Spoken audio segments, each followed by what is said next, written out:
창세기 16장 말씀을 우리가 생각해 보려고 합니다. 16장은 참고로 여러분들이 다 잘 아시는 내용이죠. 16장의 내용이 뭐죠? 제목이 지금 뭡니까? 이스마엘이라고 하는 사람이 태어나는 이런 이야기입니다. 이스마엘은 누구의 아들이죠? 누구의 아들이라고요? 이거 그냥 기본 전혀 이거 잘 모르시면 오늘 얘기가 듣기가 좀 그런데, 아브라함이 애를 못 낳잖아요. 그 사라하고. 그래서 사라의 여종인 하갈이라고 하는 여자를 통해서 애를 낳게 되는데, 그 아들 낳게 된 이름이 바로 이스마엘이라고 하는 사람입니다. 이 이스마엘은 오늘날 아랍 민족의 시조입니다. 그래서 아랍 사람들은 자기네들이 이스마엘의 후손이고 후예라고 이렇게 이야기를 합니다. 그럼 이스마엘의 후예는 결국 누구의 후예가 되겠습니까? 아브라함의 후예가 되겠죠. 그죠? 그래서 오늘날 아랍 민족의 이 조상인 이스마엘이 어떻게 이 세상에 태어났는가 하는 이야기가 성경에 나옵니다. 그러니까 아랍 사람들도 이 성경 말씀에 대해서 너무 관심이 많고, 실제로 그들은 알라라고 부르지만 사실 성경에 있는 하나님을 그 사람들도 다루고 있는 것이거든요. 사실 우리하고 좀 달라서 그렇고 성경이 달라서 그렇지. 자, 그 내용을 머리에 생각하면서 오늘 우리가 이스마엘에 태어나는 이야기에 대해서 같이 생각을 해볼까 합니다. 먼저 1절부터 6절까지 어떤 배경에 의해서 이스마엘이 태어나게 되는가 하는 것을 함께 읽으면서 성경 말씀을 통해서 알아보기를 원합니다. 1절부터 6절 다 같이 한 목소리로 읽겠습니다. 아브라함의 아내 사레는 생산치 못하였고 그에게 한 여종이 있으니 애굽 사람이요 이름은 하갈이라. 사레가 아브라함에게 이르되 여호와께서 나의 생산을 허락지 아니하셨으니 원컨대 나의 여종과 동침하라. 내가 혹 그로 말미암아 자녀를 얻을까 하노라 하매 아브라함이 사레의 말을 들으니라.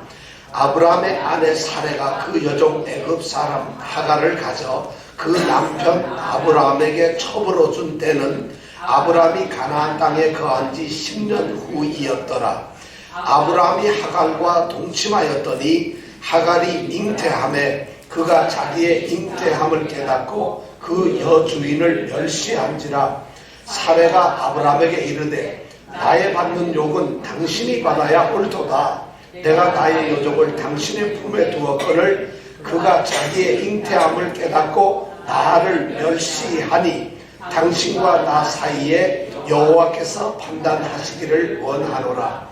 아브라함이 사레에게 이르되 그대의 여종은 그대의 수중에 있으니 그대의 눈에 좋은 대로 그에게 행하라 하매 사레가 하갈을 학대하였더니 하갈이 사레의 앞에서 도망하였더라. 하갈이 어떻게 했다고요? 하갈이 도망을 했어요. 하갈이란 이름의 뜻이 도망이라는 말이에요, 사실. 그래서 도망을 한 거예요. 이름 도망할 줄 알고 벌써 이름을 하갈이라고 지은 것 같아요. 성경의 이름은 굉장히 의미가 많죠. 자, 아브라함이 지금 하나님의 부름을 받고 하나님을 믿기 시작했어요. 그렇죠? 그래가지고 다 버려버리고 가나안 땅으로 들어왔어요. 그런 지 벌써 10년이 지났어요. 그런데 가나안 땅에 들어오면서 하나님이 이 아브라함에게 했던 약속이 바로 창세기 12장 1절에서 3절 말씀이에요. 거기서 약속을 하셨는데 그 약속의 세 가지 중요한 내용이 뭐냐면 땅에 대한 축복이에요. 이 땅을 너에게 주겠다. 그 다음에 이 땅에 살 수 있는 수많은 너의 자손을 주겠다. 땅과 자손. 그리고 이 땅에서 내가 하는 일이 정말 형통하게 복을 받을 것이다 하는 이 세 가지 약속을 합니다. 그래서 10년 동안 아브라함은 이 가나안 땅에서 브엘세바에도 살아보고 세겜 땅에도 있어보고 두루 다니면서 또 전쟁도 해보고, 그래서 이 땅에 대해서 두루두루 다니면서 하나님께서 주시는 그 땅을 직접적으로 경험해 보았어요. 그리고 자기가 그 땅을 밟으면서 순례를 하면서 하나님이 주시는 축복을 받아 보았습니다. 그런데 하나 걱정이 되는 게 있어요. 땅과 축복은 받았지만은 이 땅에 채워지고 이 땅에서 하나님 나라를 세워야 하는데 이 하나님의 나라를 세워야 할 백성들은 어디서 생기는 걸까? 하나님이 약속하기를 너로 내 큰 민족을 이루게 하겠다고 했는데 자기는 지금 아들이 한 명도 없다는 거예요. 한 사람도 자기에게 자손이 없는데 나를 통해서 큰 민족을 이루겠다고 하는데 이 가나안 땅에서 나라를 이루려면 그 백성들 어디에서 올까? 이것이 아브라함에게는 가장 궁금한 일이었어요. 그런데 하나님께서는 그걸 아시면서 아브라함에게 여러 차례에 걸쳐가지고 그 자손에 대한 약속을 계속 하십니다. 안 하시는 게 아니에요. 그리고는 결정적으로 약속을 하시는데 어떻게 하냐면 한 번은 우리가 15장에서 만났었죠. 하나님께서 아브라함에게 약속을 합니다. 그런데 아브라함이 잠깐요. 나는 자식이 없기 때문에 다메섹에서 내가 길러서 키운 종이 하나 있는데 엘리에셀이라고 하는 종에게 내가 상속자로 그에게 모든 재산을 넘기기로 했습니다 하니까 하나님이 너 그게 아니라는 거예요. 내 몸에서 날짜가 너의 후손이 된다는 이런 약속을 주시는 거예요. 엄청난 약속이죠. 너의 종이 아니라 종의 출신이 아니라 양자가 아니라 네 몸에서 나오는 사람이 바로 너의 후손이 될 것이다. 한 번, 두 번도 아니고 여러 번 걸쳐서 하나님이 그런 말씀을 하니까 속는 것도 한 번이죠. 그러니까 하나님 증거를 보여주세요. 도대체 말만 하지 말고 뭔가 증표를 보여주세요 하고 하나님께 말씀을 드렸더니 하나님께서 그래? 그렇다면 한번 계약을 하자 하고는 하나님이 그 말씀에 대해서 계약을 체결하십니다. 언약 체결을 체결했죠. 그게 지난주 얘기예요. 짐승을 잡아서 반을 갈라놓고 그리고 짐승 갈라놓은 사이로 하나님이 지나가셨다는 거죠. 내가 이렇게 너에게 약속을 한다. 만약 내가 어긴다면 너에게 후손을 주지 않고 네 몸에서 난 후손이 정말 큰 민족이 되지 않는다면 내가 이렇게 새가 될 것이다. 이렇게 짐승이 될 것이다 하는 자신의 죽음. 하나님은 죽으실 수 없는 분인데 있을 수 없는 그 죽음에 대한 약속을 하시면서 하나님은 아브라함과 언약을 체결하셨어요. 왜냐? 아브라함의 믿음을 하나님은 인정해 주셨기 때문에. 자, 이렇게 되면 이제 아브라함이 할 수 있는 일은 뭐냐? 하나님이 언약식까지 했으니까, 언약 체결을 했으니까 하나님이 이루시는 것을 자기 눈으로 보기만 하면 되는 것이었어요. 그런데 아브라함에게는 걱정이 있어요. 그런 약속을 받았지만은 그 약속을 딱 들으면서 자기를 돌아봅니다. 내가 가나안 땅에 들어온 지가 10년이 넘었어. 그럼 내 나이 어언가 85세야. 그리고 자기 아내를 이렇게 생각해 봅니다. 우리 아내 이쁘기는 너무 이쁜데 나이가 75세야. 그러면 현실적으로 애를 못 낳아요. 그런 문제가 있습니다. 그러니까 16장 1절에 보면 1000마디가 뭐라고 되어 있어요. 아브라함의 아내 사레는 생산치 못하였다. 도대체 애를 낳을 수가 없는 상태라는 거예요. 그런데 하나님께서는 내 몸에서 후손이 날 것이고 큰 민족을 이룰 것이라는 약속을 하셨다는 거죠.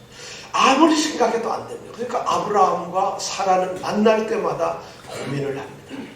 고목나무에서 꽃이 필 수 있을까? 굉장히 걱정을 하고요. 말도 안 되는 소리죠. 그런데 이 사라가 어느 날 은밀하게 아브라함에게 얘기합니다. 나는 어차피 애를 못 낳으니까 내가 데리고 있는 여종이 하나 있는데 그 여종을 당신이 데려가서 애를 낳으시오. 이렇게 이제 얘기를 합니다. 근데 한 번 얘기하니까 제일 처음에 아마 아브라함이 그 얘기 들었을 때는 임자 쓸데없는 소리 마라. 말도 안 되는 소리지. 어떻게 종을. 그런데 이 사라는 그런 생각을 하지 않는 거예요. 하나님이 약속을 하셨다면 당신의 몸에서 날다 그러면 나는 이미 노쇠하고 모든 것이 다 끝났으니까 아무것도 안 되지만 당신은 그래도 당신 몸에서 애를 낳는다 했으니까 젊은 여자를 취해서 애를 낳으면 될 거 아니냐.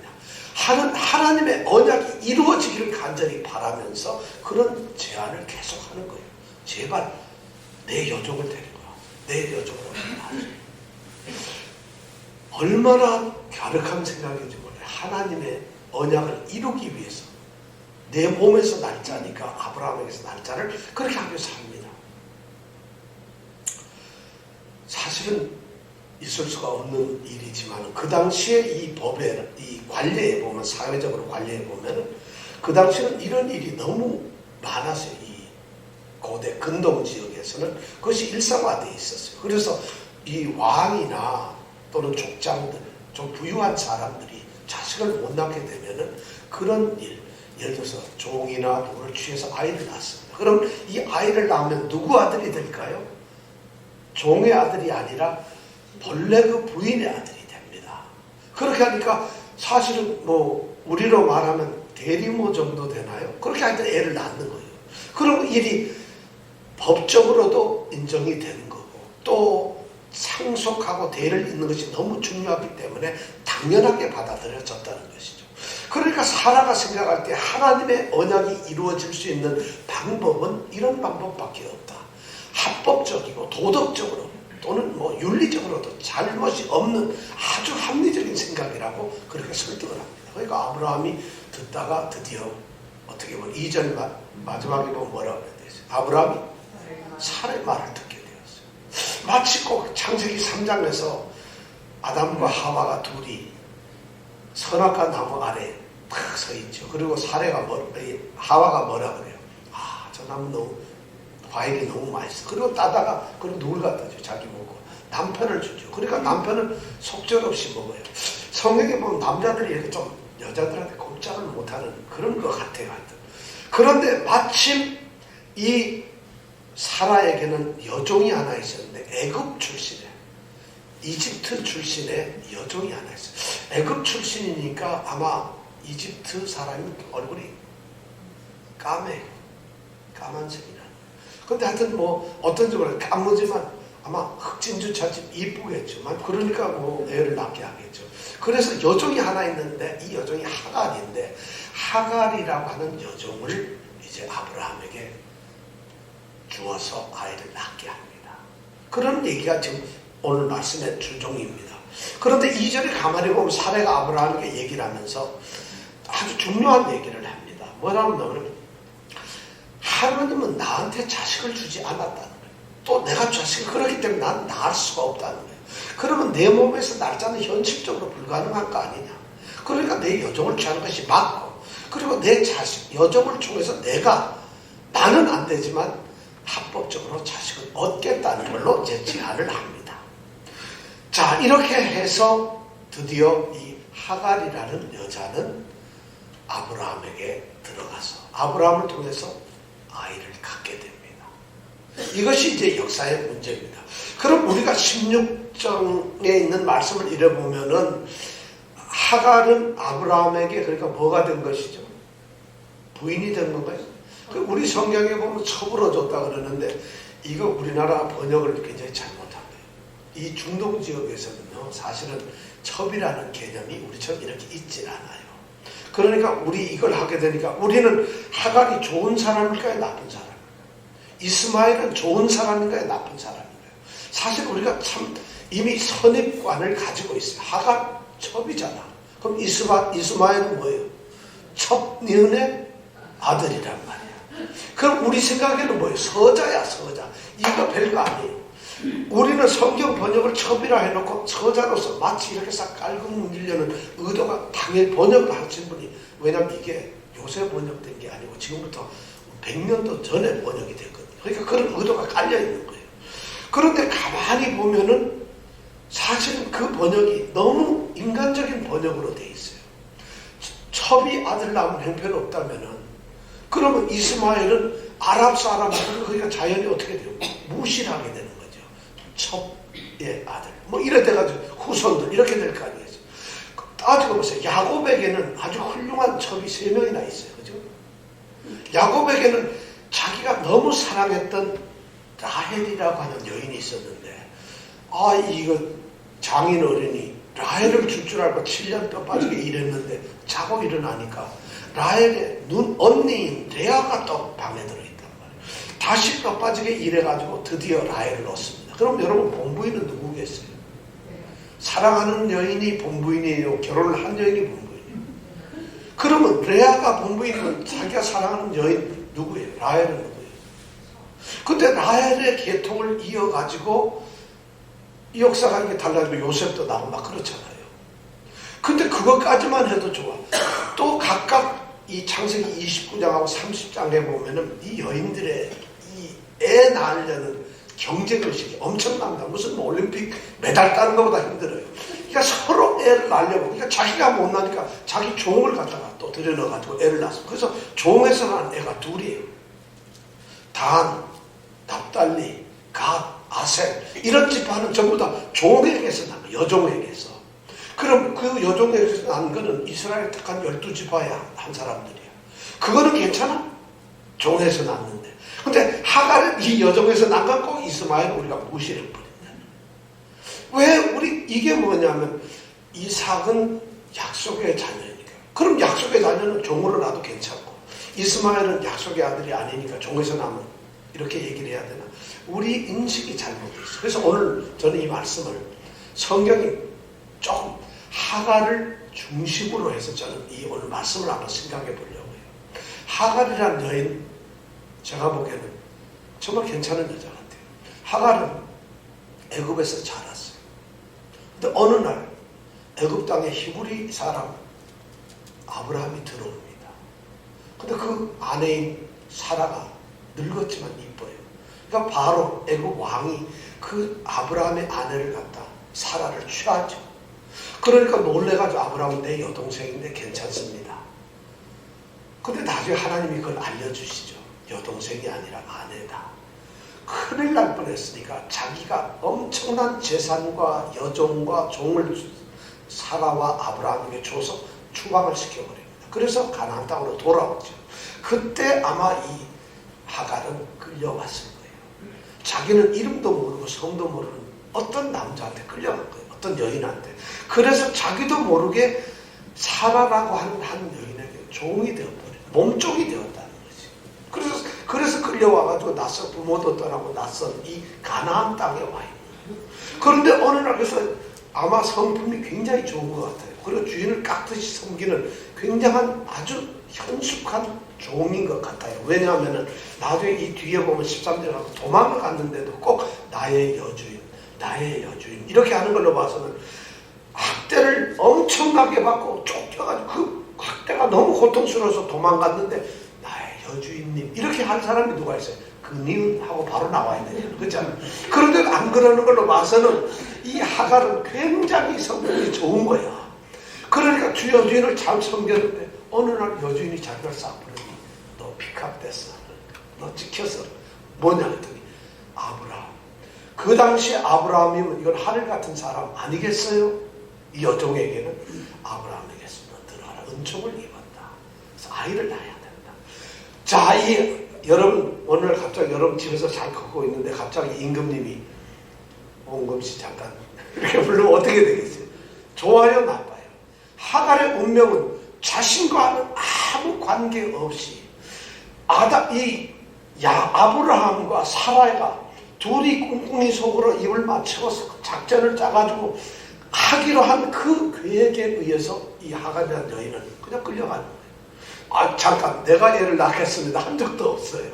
그리고 자기가 하나님의 이 언약을 이루기 위해서 내가 애를 낳아야 되겠구나 한 적도 없어요. 단지 아브라함과 하갈이 자신들이 계획을 짜고 궁리해서 이런 방법이 좋겠구나 하고 하갈을 찍은 거예요. 그렇지만 하갈은 아마 하나님의 언약이 나를 통해서 이루어지겠구나 하는 이런 의식은 있었을 거예요. 왜냐하면 그 집에 있고 여주인은 애를 못 낳는다는 걸 모르는 사람이 없잖아요. 그렇게 늙었는데 어떻게 애를 낳겠어요. 그런데 하나님의 천사나 아브라함 주인 어른이 하는 얘기를 먼발쳐서 살짝 듣다 보면은 내 몸에서 애가 난다 했는데 이거 참 걱정이었어요. 이 걱정 이건 어떻게 하나 하는 소리를 아마 들었을 거라는 거야. 그러니까 하갈 입장에서 내가 그러면 이 아브라함의 아들을 낳는 사람이 되겠구나. 이것이 하나님의 뜻을 이루는 것이 되겠구나. 이 하갈이 어떤 생각을 가졌을까요? 여러분 그런 생각 안 들겠어요? 성경은 아무 얘기도 안 하지만 제가 보기엔 하갈은 그랬을 것 같아요. 이거 죽었구나 하지는 않았을 것 같아요. 그런데 하나님께서 이 과정에서 하갈이 애를 못 갖게 했으면 끝나는 건데, 하나님은 하갈에게 애를 탁 갖게 하는 거예요. 그래서 애 임신을 딱 해버려요. 그 4절에 보니까 아브라함이 하갈과 동침하였더니 하갈이 잉태하였다. 애를 가졌다. 그래서 그 사실을 누가 알았겠어요? 제일 먼저 한 사람이 누구였어요? 하갈이 아는 거예요. 여주인이 애를 가졌는지 어떻게 알아? 그죠? 하갈 자신이 딱 아는 거예요. 애를 갖게 됐을 때 어떤 생각이 들었을까요? 야, 내가 드디어 우리 주인 아브라함의 씨를 갖게 되었구나. 이런 생각 안 하겠어요. 그런데 그걸 깨닫게 되니까 그 다음 4절 끝에 보니 뭐라고 그랬어요? 그 여주인을 멸시하더라. 누가? 하갈이 누구를? 사례를. 근데 여기 우리 말에는 멸시라고 이제 번역이 되어 있는 게, 요게 12장 2절에 보면, 3절에 보면, 내가 축복하는 자에게 내가 복을 내리고 너에게 저주하는 자에게 내가 저주하리니 모든 민족 너로 말미암아 모든 복을 얻을 것이니라 한 그 하나님의 약속, 12장 3절에 나오는 그 저주라는 말이 바로 여기에 나오는 멸시라는 단어하고 똑같은 단어예요. 그런데 여기서 쓰여 있는 이 멸시라는 단어는 이 하갈이 일방적으로 지는 애를 가졌으니까 드디어 잘난 척 하느라고 여주인을 막 무시하고 막 이렇게 멸시하는 이런 의미하고는 조금 뉘앙스가 다릅니다. 여기서 우리는 그렇게 생각해요. 자, 여러분 가만히 생각해 보세요. 사라 입장에서는 하나님의 언약을 이루기 위해서 자신의 여종을 아브라함에게 주어서 아들을 가졌어요. 그래서 하나님의 언약이 드디어 이루어지는 순간에 그 아들이 누구의 아들이 되는 거예요? 자신의 아들이 되잖아요. 아브라함과. 그러면 사라는 기뻐해야 되나 안 기뻐해야 되나요? 자기가 하나님의 자녀를 낳기 위해서, 아브라함에게 자녀를 낳기 위해서 자기 여종을 주었으니까, 그런데 애를 가지면 당연히 사라는 기쁜 일이에요. 못 가지면 그게 화가 나는 일이죠. 자, 하갈 입장에서는 애를 가졌으니까 자기 임무가 완성된 거예요, 안 된 거예요? 누이 좋고 매우 좋고 다들 아브라함, 하갈, 사라 전부 좋은 일이 되었는데 그렇지 않다는 거예요. 그런데 여기서 갈등이 생기는데, 하갈이 본부인 이 여주인 사라를 멸시했다는 거예요. 제가 보기에는 이 언어는 좀 과격하게 쓰여 있던 것 같아요. 이 단어의 의미를 우리가 생각하고 아마 이런 게 있을 거예요. 하갈 입장에서는 하나님의 언약에 쓰인 아브라함의 자식을 자기가 가지고 있기 때문에, 씨를 낳기 때문에 몸조심해야지. 함부로 옛날 종처럼 나가서 빨래도 하고 막 가서 물도 잃어 다니고 나무하러 가고 이럴 수가 없잖아요. 왜냐하면 애를 가져. 세상에 하나님의 약속의 하나님이 언약하신 그 씨를 가졌는데 그럴 수 없으니까 조금 자태를 의젓하게 하고 좀 이랬는데, 그걸 바라보는 이 사라의 기분은 어때요? 사라는 엄청나게 지금 그 당시 애를 못 낳은 여자에게는 엄청난 수치, 창피하고 이거 말할 수 없는 저주예요. 그런데 자기가 그렇게 했지만은 그 종이 애를 가졌을 때 하는 행동을 보면, 전에는 뭐 아무렇지도 않았는데 주인이 물 좀 떠오너라 하는데, 네, 그런데 몸이 불면서 이러면은 갑자기 안 입고 온 거예요. 이게 갑자기 종이, 그럼 너 이리 와라, 다리 좀 주물러라 하는데, 사실은 오늘 몸이 좀 불편해서 이러면 전부 안 입고, 자격지심.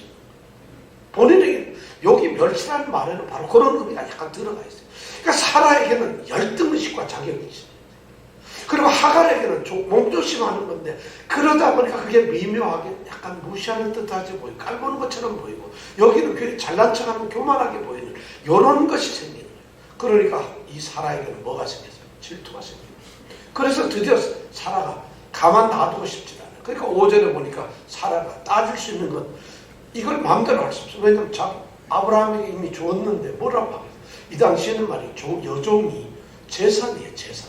개 키우는 것보다 더 못했어요. 마음대로 주고받고 사고 팔고 하는 거니까. 그러니까 아브라함 남편에게 주었는데 달란 말을 못하고, 그러니까 드디어 이제 그 질투의 분노를 못 이겨서 5절에 보니까 아브라함한테 따집니다.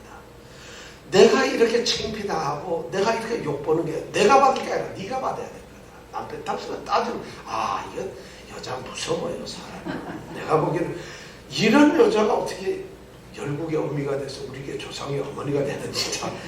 야, 이건 네가 받아야 될 거야. 내가 왜 받아? 그러면서 내가 당신한테 여자 줬잖아. 그러면 당신 좀 다스려가. 이래. 이게 뭐 하는 짓이야.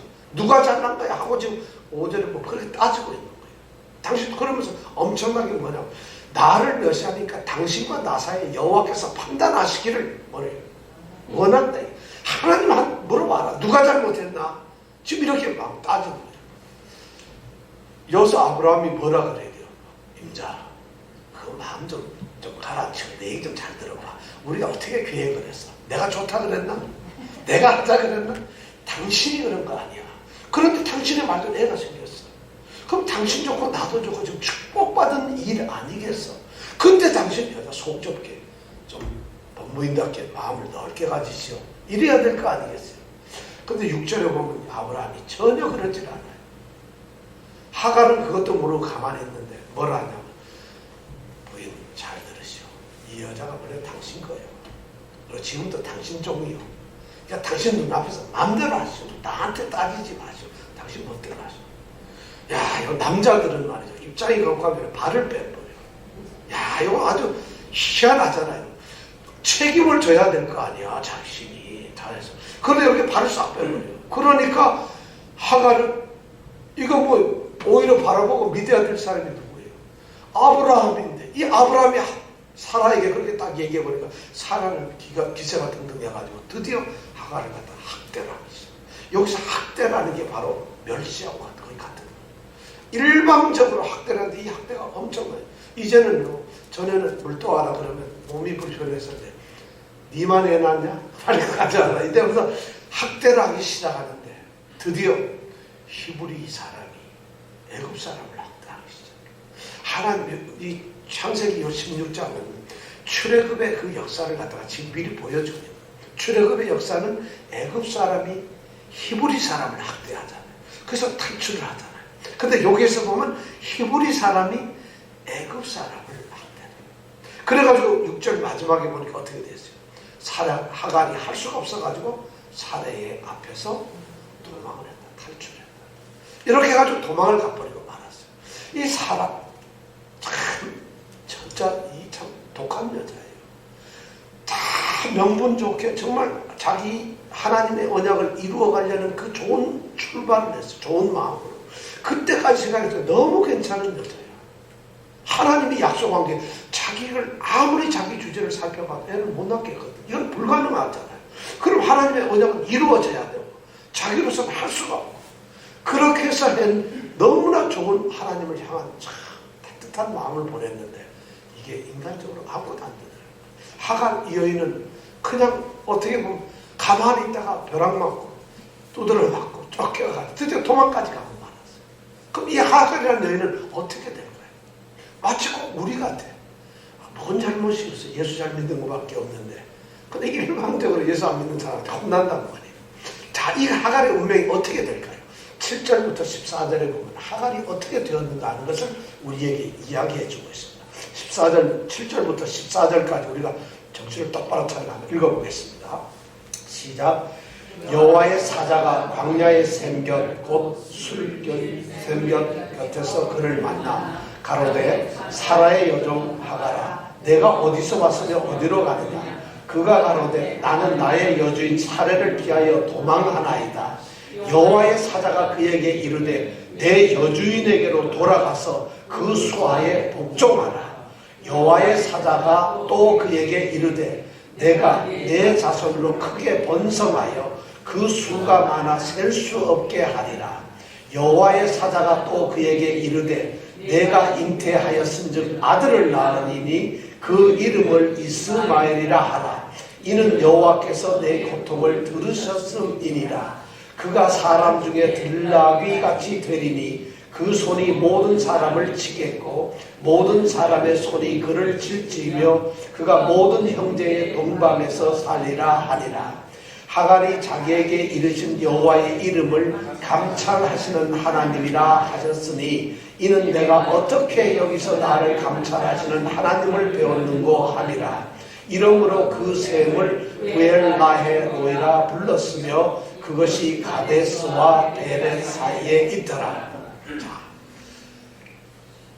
이제 이 하갈은 도망을 하는데 하갈이 도망간다면 어디로 가야 되겠어요? 친정집으로 가야 되는데 친정집은 사라 집이에요. 근데 사라한테서 쫓겨났으니까 어디로 가야 돼요? 고향으로 돌아가는 수밖에 없죠. 고향이 어디로 가야 돼요? 어디요? 네, 애굽 여자잖아요. 근데 애굽으로 가야 돼요. 지금 부엘세바에서 살고 있는데 애굽으로 도망을 가려면은 술 광야길을 가야 됩니다. 그래서 술 광야길로 지금 도망을 가고 있어요. 잡히면 죽는 거. 그 당시 종이 도망을 가면 죽는 거잖아요. 오죽하면 도망을 가겠어요. 이 가련한 하갈 이 여인은 드디어 자기 고향 애굽으로 도망가기 위해서 술 광야길로 갑니다. 그런데 마침 거기에 샘이 하나 있어요. 길가에. 그러니까 그 샘가에 얼마나 기뻐요. 목도 마르고 힘드니까 샘가에 털썩 주저앉아 있는데 그때 여호와의 사자가 나타납니다. 여호와의 사자가 나타났어요. 드디어 여기 처음으로 이제 등장하는 여호와의 사자라고 하는 이름이에요. 자, 이 여호와의 사자라고 하는 것이 이게 누굴까? 성경학자들은 너무 연구를 많이 해요. 천사 아닌가? 그런데 13절에 가서 보면은 하나님이라고 하는 호칭을 불러요. 그거 봐서는 천사는 아니에요. 그래서 성경학자들은 이 여호와의 사자가 하나님 자신이라고 생각을 하고 있어요. 그렇게 보고 있어요.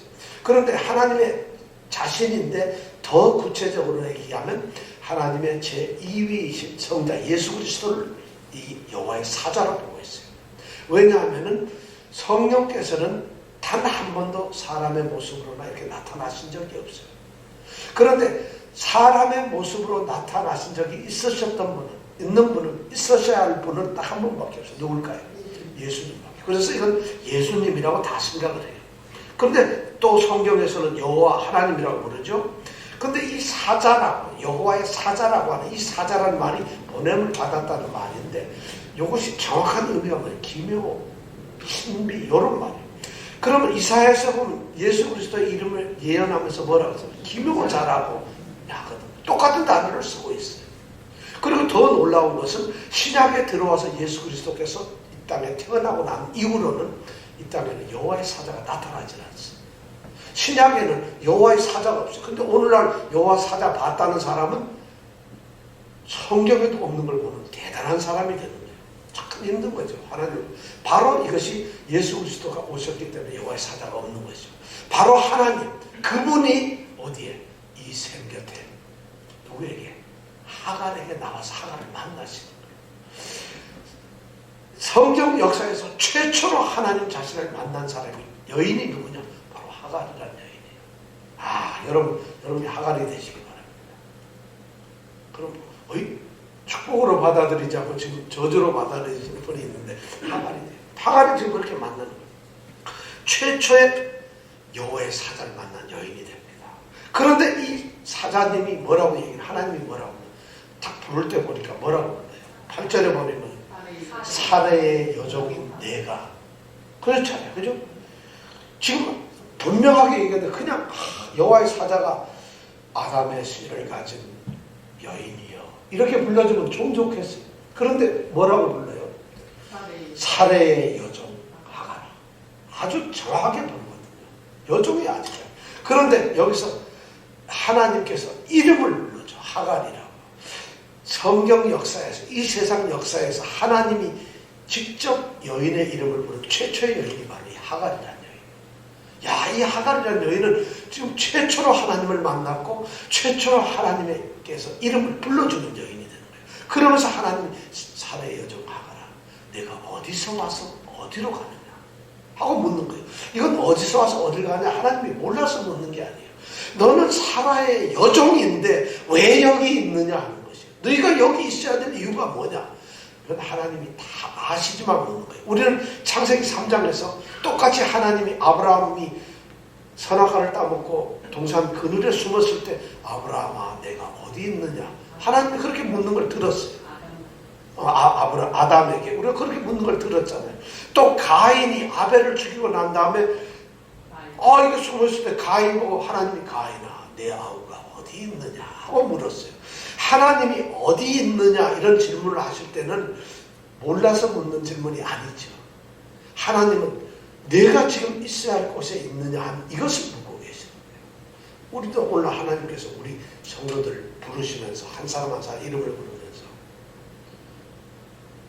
예를 들어서 내가 어디 있느냐? 그럼 여러분 뭐라고 대답하세요? 예를 들어서 교회에 있습니다. 이것이 어떻게 그럴듯한가요? 난 집에 있습니다. 전 노래방에 있는데요. 어떻게 저 부엌에 있는데요. 전 어디 있느냐? 이것을 지금 여기서 묻고 계시는 게 아니잖아요. 너는 지금 내 위치를 지키고 있느냐? 그것이 직장이든 어디든 너는 너의 본분, 정체성을 지금 지키고 있느냐 하는 이걸 묻는 거예요. 근데 그 정체성이 누구냐? 넌 살아의 여종이라는 거예요.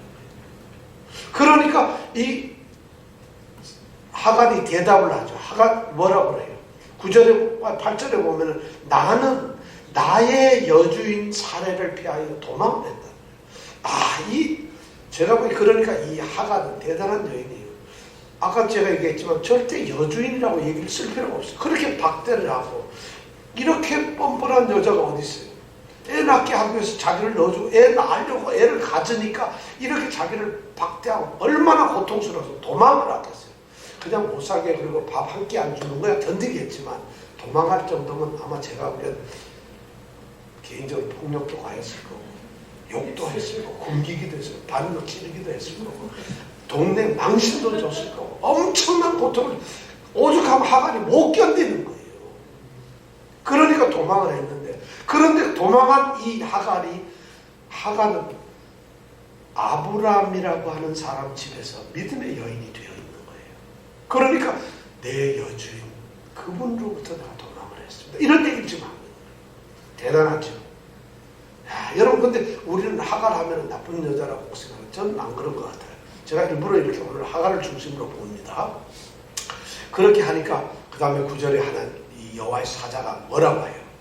내 여주인에게로 돌아가서 그 수하라는 그 권위입니다. 그 세력, 그 힘 아래.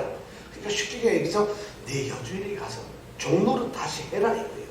제발 나오지 말고 너는 종이니까 네 여주인한테 가서 다시 여종 노릇을 해라. 넌 나와서는 안 된다는 얘기라는 거예요. 야, 하나님을 만났는데 하나님이 어떻게 이렇게 말씀을 할 수가 있어요?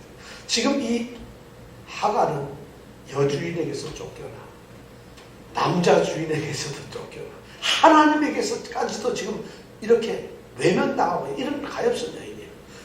정말 하갈은 불쌍한 여자죠. 어떻게 보면은 뭘 잘못해요? 여종으로 가만히 있으면 지금 편안하게 밥이라도 얻어 먹었을 텐데 그런데 하나님께서는 거기에서 끝나시기 아니에요.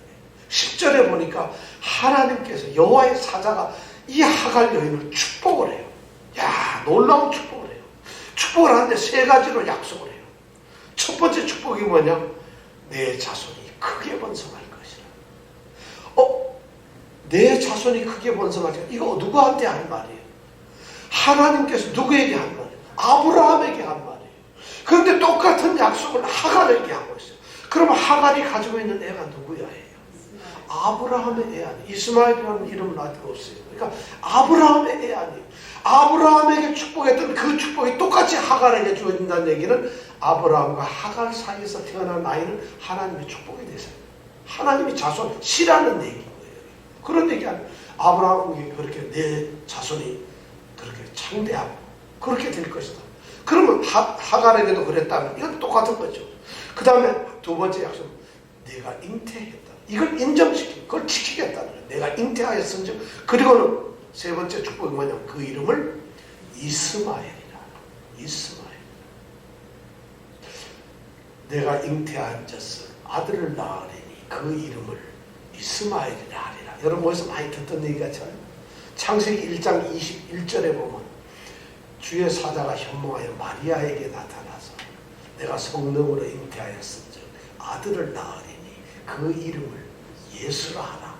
마태복음 1장 21절에 똑같이 그렇게 돼요. 똑같은 언어의 표현이에요.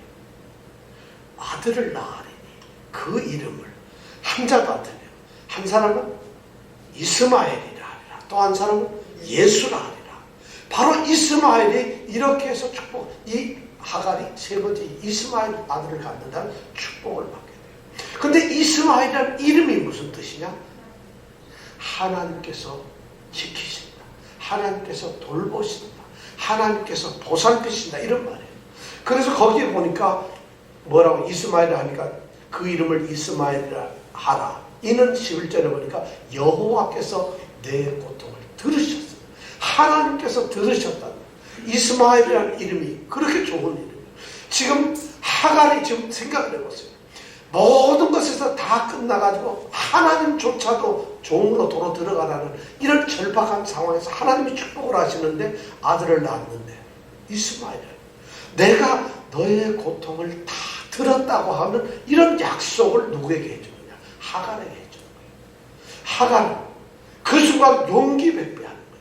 아, 하나님이 나를 버리시는 게 아니라 내가 여종으로 다시 들어가도 하나님께서는 내게 아들을 낳게 하실 거고 그 아들의 이름을 이스마엘이라. 얼마나 상징적인지 몰라요. 내가 너의 고통을 듣겠다는 거예요. 내가 너의 모든 간구와 너의 형편과 처지, 고통, 신음까지도 다 들으시겠다는 거예요. 이런 축복을 누구에게 내려요? 하갈이라는 여인에게 내려요. 사라에게 내리는 거 아니에요. 사라, 이 여자는 도대체 어떻게 된 여자인지 지가 해놓고 변덕스럽게 금방 달라지고 질투나 화나 쫓아내는 이런 여인이 누구예요? 사라예요. 사라. 근데 하갈은 일방적으로 피해를 당해서 도망갔지만 그 가운데서 하나님께 한탄을 했더니 하나님이 나타나셔가지고 이스마엘의 축복을 주시는 거예요. 어떠세요? 하갈이 나쁜 여자예요? 이스마엘이 나쁜 놈이야? 아랍 사람이 그럼 그 애가 나쁜 사람이냐? 성경 그렇게 얘기를 하고 있질 않아요. 절대 나쁘다고 얘기하고 있질 않아요. 우리가 선입견을 가지고 우리는 쌤족이 돼야지. 그러니까 한국인이 쌤족이야. 이러는 거랑 똑같은 거예요. 마치 그런 개념이죠. 자, 이렇게 약속을 하는 거예요. 그러면 이스마엘을 이렇게 얘기를 하고 그 다음에 이스마엘에게도 또 세 가지 축복을 내려요. 그 다음에 보면은 11절에 넘어가서 12절에 보면 또 이스마엘에게는 어떤 축복을 주냐. 그가 사람 중에 들나귀 같이 될 것이다. 들나귀가 된다. 이 이스마엘은 들나귀와 같은 사람이 될 것이다. 들나귀는 들에서 자란 나귀예요. 왜 그런가 하면 힘도 세고 고집도 있고 해서 집에서 가축으로 키울 수가 없어요. 그래서 들나귀들은 떼를 지어서 다니면서 독립적으로 생활합니다. 이 말은 뭐냐면 네가 낳은 그 이스마엘은 이 집에 머무를 것이 아니라 독립해서 살 것이다. 이런 말을 지금 하는 거예요. 그것이 첫 번째고 두 번째 또 이스마엘이 하는 게 뭐냐면 그 손이 모든 사람을 치겠고 누구의 손이? 이스마엘의 손이 모든 사람을 다 공격을 할 것이고 또 모든 사람의 손이 그를 공격할. 이 사람은 굉장히 호전적이고 나중에 싸움하는 사람이 된다는 거예요. 그 다음에 세 번째는 보면 그가 모든 형제 어디에서? 어디요? 동방에서 살리라. 동쪽으로 가면 항상 뭐라고 그랬어요? 성경은 동쪽이라는 건 조금 여기서 원래 성경에는 동방이라는 말은 없어요. 원래 성경의 말은 뭐라고 되냐면 면전에서 이 말이에요. 형제의 면전에서 살게 될 것이다. 근데 면전에서라는 의미는 또 다른 의미로 대적을 한다는 거예요. 그러니까 형제를 대적하면서 산다는 거예요. 형제는 누구겠어요? 나중에 누구겠어요? 네? 바로 이삭과 대적하게 되는 아랍입니다. 여기서부터 이스라엘과 아랍이 대적하는 역사가 일어나는 거예요. 그러니까 아랍 사람이 이스라엘을 미워하고 대적하는 것은 성경에 이미 예언된 거니까 자기네들 하나님의 뜻을 이루는 건가요? 이렇게 예언이 되어 있다는 것이에요. 그래서 이스마엘의 후손들은 그 형제 이삭의 후손들과 싸우게 된다는 것이에요. 대적을. 여기서 동방에서라는 건 동쪽이 아니라 대적에서라는 말이에요. 대적하게 될 것이라 이런 뜻이 되어 있는 거예요. 자, 이렇게 하나님께서는 하갈에게 세 가지 예언을 해주셔서 축복을 하셨고 이스마엘에게 또한 세 가지 이렇게 축복을 하셨어요. 자, 여러분 이렇게 하고 난 다음에 13절에 보니까 이 예언을 들은 게 이제 용기 백배해가지고 이 하갈은 하나님으로부터 하나님이 자신의 신음소리가 이거 들으시는 나의 모든 것을 들으시는 하나님이라는 것을 알게 되었다는 거예요. 엄청난. 그러니까 14절에 뭐래요? 하갈이 요거 한번 같이 읽어볼까요? 시작. 하갈이 자기에게 이르신 여호와의 이름을 지금 자기에게 말씀을 하시고 자기 이름을 불러주시고 자기를 만나시고 그리고 이스마엘이라고 들으시겠다고 약속하신 그 하나님 여호와의 이름을 뭐라 한다고? 감찰하시는 하나님이라 하였으니 이는 내가 어떻게 여기서 나를 감찰하시는 하나님을 배웠는가? 내가 어떻게 하나님을 볼 수가 있었어요? 나는 하나님을 볼 수 없는 존재. 나는 하나님을 만날 수도 없고 하나님이 나를 볼 수도 없고 나는 하나님께 나아갈 수도 없는 이런 존재인데 하나님을 나를 만나 주셨어. 그래서 그 하나님의 이름을 뭐라고 했다고요?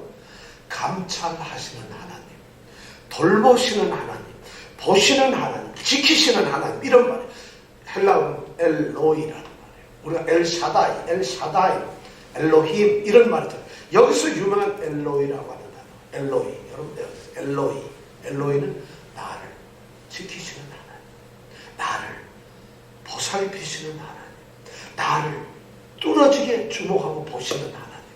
바로 엘로이 하나님을 드디어 여기서 누가 하갈이 고백을 합니다. 도저히 자기는 하나님의 눈길을 받을 수 없는 존재인 줄 알았는데 하갈은 이러한 축복을 받고 나서 그 하나님을 하나님은 나를 지키시는 분이구나. 그러니까 엘로이 하나님이라고 고백을 하는 거예요. 찬양을 하는 거예요. 하갈이 이런 나쁜가요? 자, 그리고 나서 하갈이 얼마나 멋있는지 그 다음에 뭐라고? 그리고는 하나님을 뵙게 되니까 이 감격을 어떻게 할 수 없죠? 이 감격을 그냥 누릴 수가 없으니까 이것을 증거하기 위해서 14절에 보니까 뭐라고 했어요? 시작.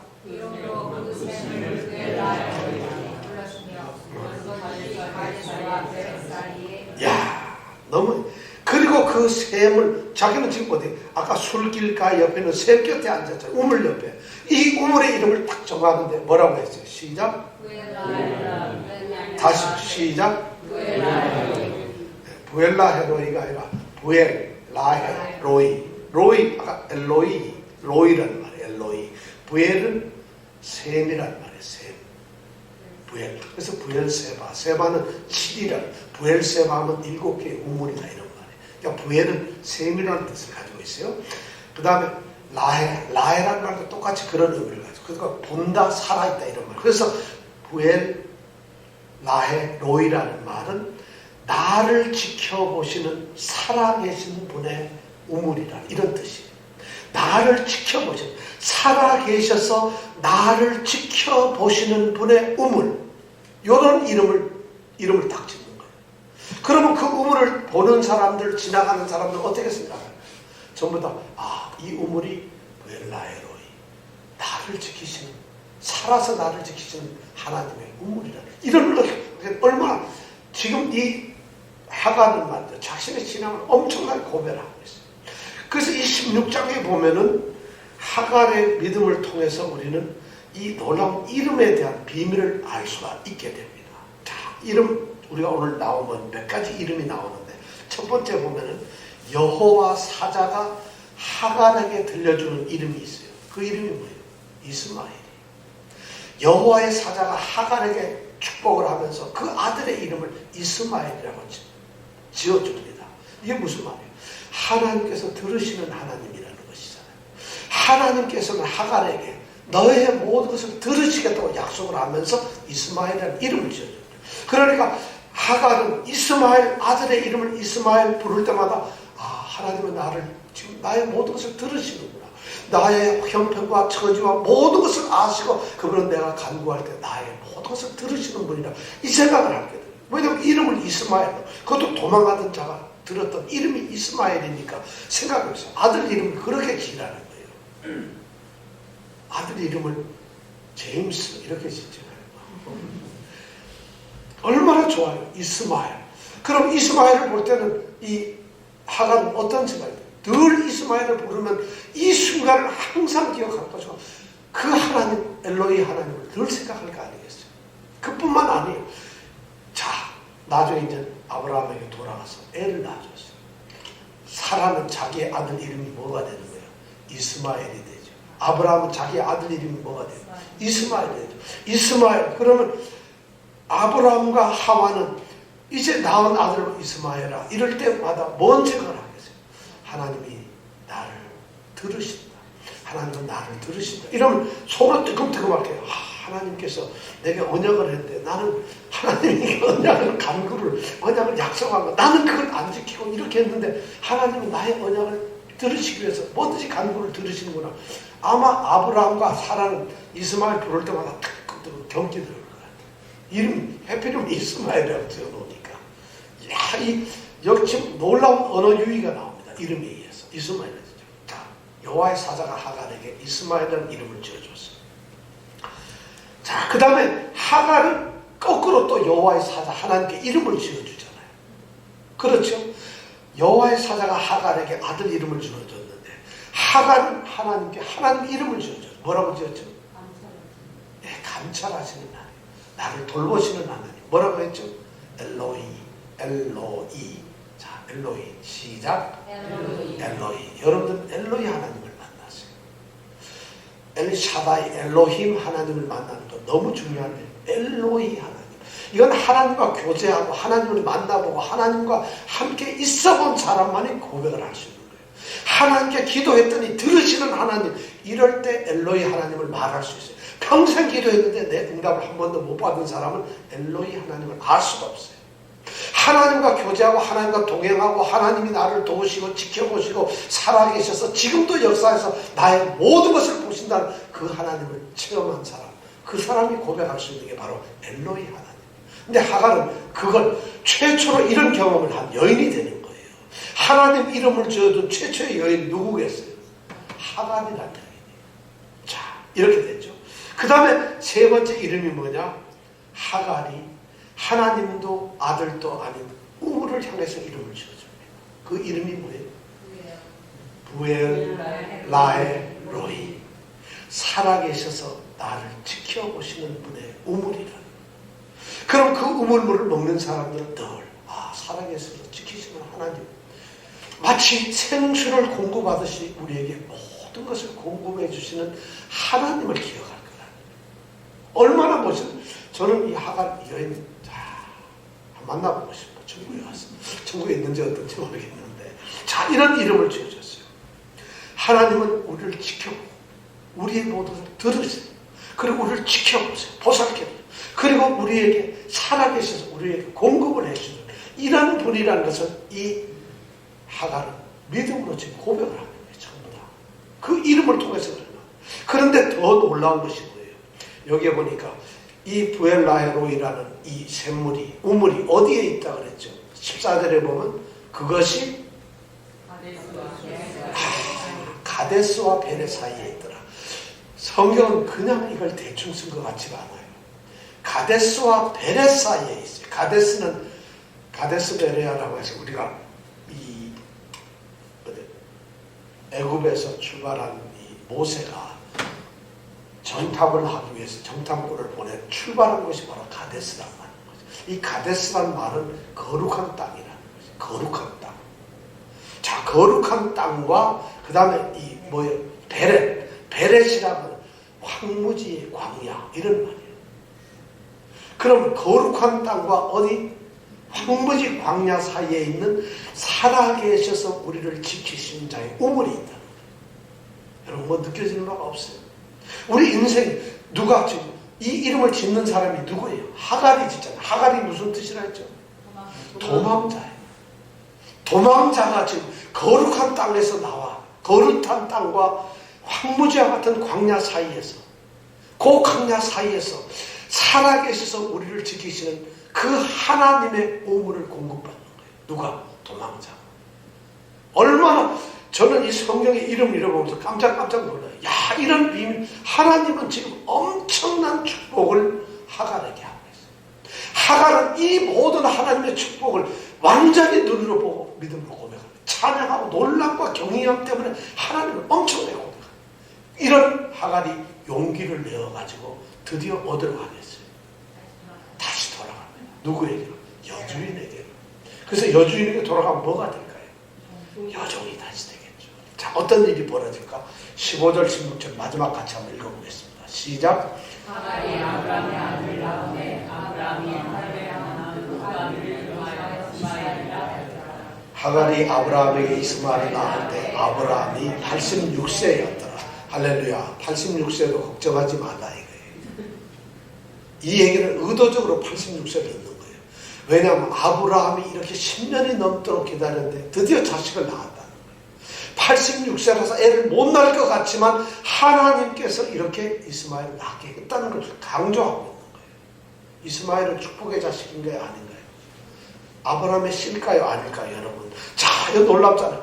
15절에 보니 하갈이 누구의 아들을 낳았어요? 그냥 아들 낳은 게 아니라 아브라함의 아들을 낳았어요. 아브라함의 아들. 내 몸에서 난 자가 너의 후손이 될 것이라는데 바로 아브라함의 아들을 낳았어요. 그런데 그 아브라함의 아들을 낳으니까 아브라함이 하갈이 낳은 그 아들, 하갈 여기서 그 아들이에요. 자기 아들이에요. 그 아들의 이름을 뭐라고? 이스마엘. 하나님께서 나의 이야기를 들으셨다.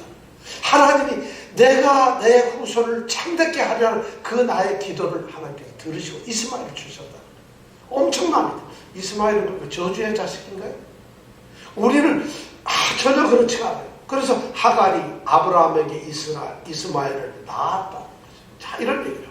그럼 이스마엘은 저주만 받았는가요? 아니, 아랍 쪽, 우리가 아랍인 하니까 이상하게 여기에서 창세기 16장이 물론 모세를 중심으로 하는 약속의 자손들이 있다 보니까 우리가 의도적으로 이걸 번역하고 해석하고 그 다음에 이 성경을 읽을 때 우리는 너무 편협하게 선입견을 가지고 읽었다는 거죠. 가만히 읽어보면 여러분 하갈의 잘못은 하나도 없어요. 오히려 신앙의 고백만 있고 철저히 하나님의 말씀 순종하면서 찬양을 하는 거예요. 실제로 하나님께서는 이스마엘에게 17장 26절에 가면 이 이스마엘은 아브라함과 똑같이 할례를 받습니다. 이스마엘은. 그 다음에 17장 20절에 보면 하나님께서는 이 이스마엘에 축복을 내리십니다. 하나님께서 직접 축복을 내리세요. 그리고 21장 13절에 가보면은 하나님께서 아브라함에게 뭐라 하냐면은 이는 이스마엘은 내 씨라고 정확하게 얘기를 해주고 있어요. 내 씨라고. 그 다음에 21장 20절에 가면은 하나님께서 함께 여호와께서 함께 하심으로 이스마엘이 번창했다. 이렇게 하나님이 함께 하시고 있어요. 자, 그래서 이스마엘이 이렇게 어떻게 보면은 엄청난 일을 하고 있어요. 이렇게 해서 하나님은 아브라함에게 아브라함의 씨를 허락하셨어요. 그래서 이스마엘이라고 하는 후손이 태어납니다. 그 이스마엘의 후손들은 12지파가 돼요. 거기도 12지파가 돼요. 그리고 엄청난 방백이 되어서 엄청난 오늘날 같은 아랍 민족은 큰 민족을 이룹니다. 하나님은 하나님의 씨를 하늘의 별처럼 땅의 티끌처럼 이렇게 많게 하는 그 약속이 그대로 이루어지는 거예요. 그런데 우리는 여기에서 항상 조금 찜찜함을 가져요. 왜냐하면 하나님의 약속은 언약의 씨인데 갈라디아서 4장 21절부터 보면 이 사도 바울이 하갈의 후손과 이 사라의 후손에 대해서 비유를 합니다. 여종의 후손, 자유여인의 후손, 이건 율법의 후손, 이거는 성령의 후손. 그렇게 해서 비교를 하면서 육체로 난 자, 영으로 난 자, 육체로 난 자를 영으로 난 자, 이렇게 구별해서 육체로 난 자가 영으로 난 자를 핍박을 한다. 이런 비유의 말씀을 하는데 바로 그런 영향도 있지만 이 하갈과 이스마엘은 저주를 받은 것이 아니라 단지 이삭처럼 언약의 대상이 아니라는 것이, 언약의 대상이 아닐 뿐이지 아브라함의 씨는 맞다는 것이, 아브라함의 씨로 난 씨가 창대케 하는 그 약속이 바로 이스마엘을 통해서도 이루어진다는 것이요. 그런 하나님이 약속하신 우리는 언약의 자손으로서 이삭을 우리가 기다립니다. 그건 18장 이후에 가야 나오는 얘기인데 지금 성경이 만약 16장까지 그쳤다고 한다면 틀림없이 그 씨는 이스마엘이 될 거라. 우리는 그 뒤에 걸 보면서 앞에 걸 갖다가 끌어당겨가지고 해석을 하는데 16장 현재로 봐서는 아브라함 입장에서는 종인 엘리에셀이 아니라 자기 몸에서 난 이스마엘이 할례를 받고 드디어 나의 후손이 되어버린 거예요. 그럼 상속자가 누가 되겠어요? 이스마엘이죠. 그러나 이스마엘은 상속자가 아니라는 것이에요. 이것이 하나님의 섭리라는 것이에요. 자, 아브라함을 향한 하나님의 계획은 지금 예정대로 진행이 되어가고 있는데 우리 사람들은 하나님의 언약, 하나님의 계획을 앞질러 나가서 나의 생각대로 어떤 일을 하게 됩니다. 실제로 하나님이 어떤 약속을 우리가 가지고 있다 하더라도 그 하나님의 약속이 나를 통해서 이루어지니까 우리는 우리의 방법을 씁니다. 세상에서 통용되는 방법, 우리의 방법을 사라처럼 쓰게 되는 거죠. 아브라함처럼 쓰게 되는 거죠. 그런데 그런 방법을 썼을 때 우리는 그때부터 고통스러워지고 힘들어집니다. 하나님의 때가 있고 하나님의 언약의 시간이 있고 하나님이 이루시는 게 있는데 하나님은 하나님의 약속을 이루시는 방법과 하나님의 때를 하나님이 결정을 하신다. 그런데 그게 조급해지니까 우리는 우리의 생각대로 우리의 세상 방법을 씁니다. 물론 합리적이고 굉장히 지혜롭습니다. 그리고 현실적이기도 하고 어떻게 보면 너무 아주 좋은, 모든 사람이 좋은 방법일 것처럼 합니다. 그런데 그 방법이 적용되었을 때 그런 일을 우리가 하나님의 뜻을 이룬다고 아주 좋은 생각으로 했음에도 불구하고 그 일을 통해서 우리는 사랑하는 사람들끼리 갈등을 합니다. 힘들어집니다. 그리고 미워하게 돼요. 그러면서 하나님의 언약을 성취하는 그 일 가운데서 우리는 더 상처를 받고 힘들어지게 됩니다. 자, 그렇다면 여러분 하나님의 언약, 하나님의 약속은 어떻게 알 수 있을까요? 하나님의 방법은 어떻게 알 수 있을까요? 만약 그냥 가만히 기도하면서 주여 대답을 주시면서 그리고 기도만 하고 가만히 있으면 하나님이 다 이루어 주실까요? 아니면 내가 뭘 하고 하나님 뜻을 열심히 물어가지고 알아서 해야 될까요? 참 여기 우리는 이 창세기 16장을 읽으면서 그것이 저에게 딜레마예요. 오늘 우리가 살면서 우리는 어떻게 해야 되느냐? 여러분 하나님 언약 체결식 하신 적 있으세요? 여러분? 하나님께서 여러분들하고 아브라함처럼 언약 체결식 한 적 있냐고요? 그게 있어야지 뭐 언약이 있는 거지. 그것도 없는데 마치 자기 혼자 하나님이 언약이 있는 것처럼 생각하면 큰일이잖아요. 그런데 하나님께서 자기 아들의 피를 통해서 우리와 피의 새 언약을, 우리 성찬식 할 때 내 피는 너로 말미암아 흘리는 나의 새 언약의 피라고 말했습니다. 바로 그리스도의 피를 통해서 우리에게 언약을 하시고 우리를 하나님의 자녀로 불러주셨다. 그럼 우리에게 약속과 언약이 있어요. 이 언약을 이루기 위해서는 우리가 어떻게 해야 돼요? 그 뜻을 어떻게 알아야 돼요? 하나님의 뜻을 우리가 찾아야 돼요. 어떻게 알 수 있어요? 하나님의 방법대로 말씀밖에 없다.